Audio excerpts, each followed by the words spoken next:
Tonight is exactly a year since the deadly suicide bombing at the Kabul airport during the U.S. withdrawal from Afghanistan. It killed more than 180 people. 13 of those were American service members. And one of those victims was a local hero, Marine Sergeant Nicole G. Tonight, Folsom honored her and the 12 others who died 1 year ago today. ABC 10's Lou Clary explains.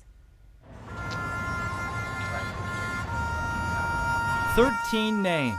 Lance Corporal Jared Schmidt, Read aloud. St. Charles, Missouri. In a somber moment of reflection. To take a second and think about the sacrifice that these young Americans made on the behalf of the rest of us. Warfighter Overwatch Chairman Danny O'Neill says the families who lost loved ones on this day 1 year ago face a lifelong grieving process. Marine Corps Sergeant Nicole G.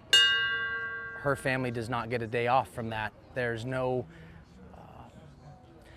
time where they feel that void has been filled, where it's okay. But moments like this prove they won't be grieving alone. The last thing military members ever want to do is sacrifice their life for our country and be forgotten. U.S. Volunteers Major General Robert Hipwell served overseas in 7 combat tours.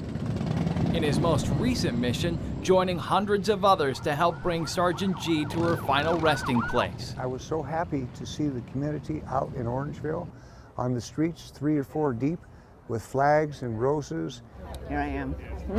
I get choked up a little bit about it. And then there's the Marine Corps Mama, writing a letter to the families of all 13 fallen members. Well, I want them to know that as a nation we grieve, and that as a sister military mama, I will never take another hug, another moment that I get to have with my boy for granted.